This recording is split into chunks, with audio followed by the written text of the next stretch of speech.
Well, howdy there. Welcome to the Jaw Harp unboxing. Now today I got in the mail what should be a Morsing from India by Inok and a Szilagyi Chancellor in F.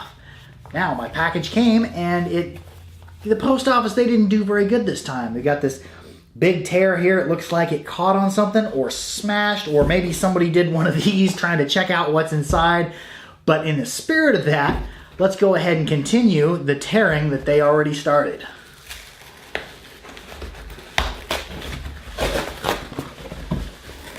See what's inside here.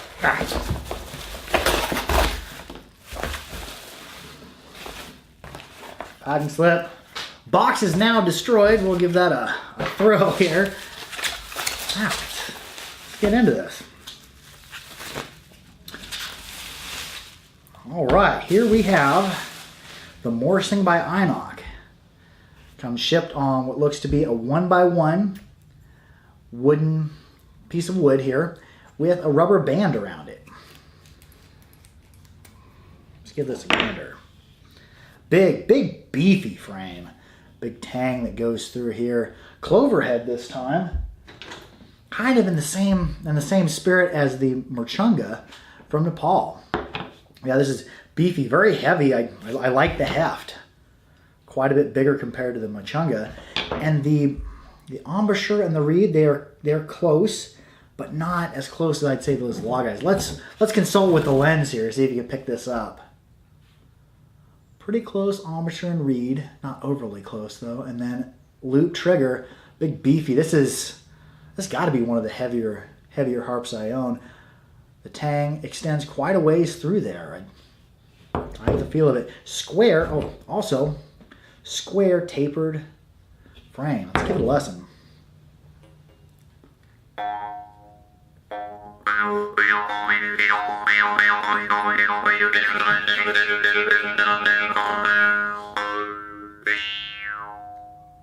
Good sustain. Might even have better sustain than the Morsing. Let's see here.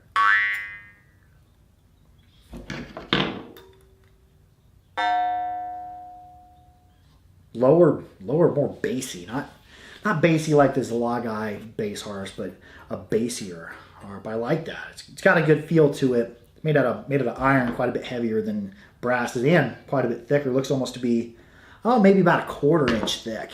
Let's check out the Szilagyi Chancellor in F. Ordered this at the request of one of my friends. Shipped in the Szilagyi box. Comes with instructions, and it's rubber banded to this box here. They used to ship them on foam. Now they're shipping them, it looks like, on a piece of cardboard. Square, I believe it's 3/16. Square 3/16 frame with a solder ball. I requested one with a solder ball on there, and looks just about like the Chancellor in D. Looks like the solder ball on it, instead of like the one in D, solder ball is a little bit more smashed. This one looks to be a little bit more rounded. Let's give a listen to an F and compare it to the one in D.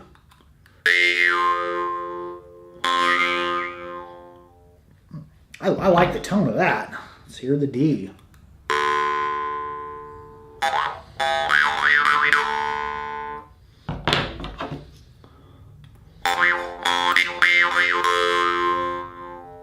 Very nice playing harp. The Morsing's pretty new to me. I don't have any Morsings. I do have a Morsing from Nepal and a Morsing.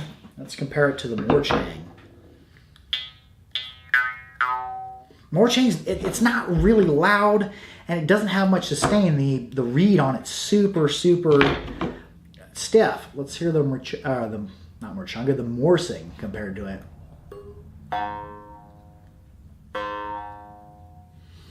Not quite as stiff as a reed. I would say the distance in between the embouchure and the reed is probably similar, but better sustained because a little bit more flexible of a tongue. Now I'm going to do some playing around with this tonight and see what I can get going with it. All right, now it is the next day, and I've noticed something about this harp. This harp plays better than it did when I unboxed it. I do not know whether this is a fact that the reed is breaking in on it and the harp's playing better now, or if I'm just getting better at plucking it, because as I go out there and I keep buying more harps, keep getting exposed to different harps from different parts of the world, I'm noticing that not all harps play the same. They're not the same musical instrument, and they don't have the same goals. They have different shapes, make different sounds, are tuned or untuned in different methods. The triggers on them may be longer or shorter, balled or looped, and they all seem to have a different goal. So every harp I buy, it seems, opens my mind up a little bit more. And that's what I love about getting new jaw harps, and it changes my playing style. My picking style grows a little bit with each harp I'm exposed to. So today I'm really digging this harp. It is playing better than it did last night, and like I said, I don't know if it's because the harp's beginning to break in or if I'm just getting better at playing this specific style of harp. But let's talk a little bit about it. I like the look of this harp. It's very attractive. It looks like it's forged, and coming from India, I think the maker was Inok, I-N-O-K. I think that over in India they actually forge these, where some of the European harps are either machined or bent on a jig, which makes a really consistent harp. But there's just something about playing a harp that you know that somebody pounded on an anvil by hand, the old-fashioned way. I really like that. I've noticed that the crimp on this, let's take a look at the crimp. The crimp on this, there's several different little facets here. It looks like somebody peened it over by hand with a hammer, where a lot of our other harps, the crimp on it, it's very, very clean looking, where it was crimped by a press. I do like playing a harp that you know that was probably made by hand over a fire with an anvil, the same way they were doing it hundreds of years ago. I like that. I like the look of it. I like the sharpness of it, the heft of it. Now, I did say that it was heavier because it was iron instead of being brass. That's not true. I looked it up. Brass is a little bit heavier than iron. This harp is heavier because the frame is a little bit thicker. These Szilagyi, I believe, are 1/4 inch thick. This is closer to a 5/16 near the back. Now, it does feel heavier too because there's most of the heft's at the back, and as it goes to the front, it thins down quite a bit, so it does make it feel heavy, but it is really comfortable to hold. I like all the harps with would that be Asian or Indian style, where the tang extends through. I like holding them. Last night, as I was playing for several hours, I did notice if I was playing it for 10 or 15 minutes without taking a break, my hand would fatigue a little bit, because keeping in mind, this reed on this, it is thick, it is thicker, it is stiffer, so you do have to apply more pressure to keep it from vibrating. But I've gone on and on about this harp. Let's go ahead and let's give it a listen. Starting at the top, I'll start as high as I can go and take it down as far as I can go.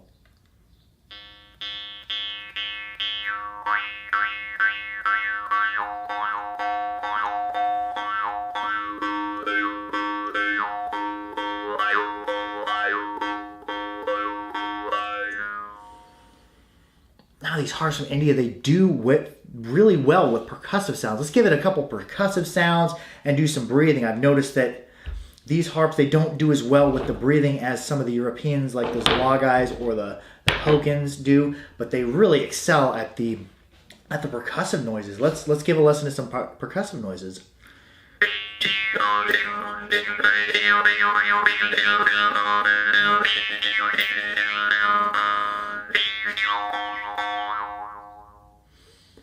Another thing I like about this harp is I like the loop trigger on it. It's a very, very tight loop. And the trigger, it's not as long. If we take a look at the Morsing, the trigger is more at an angle. It sits off at an angle, not quite as almost perpendicular to the frame as the Morsing does.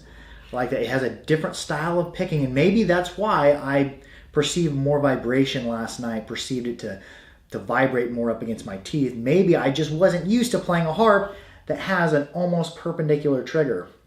Let's give a little bit of inward and outward plucking and pluck around with it and just see how fast we can get it moving.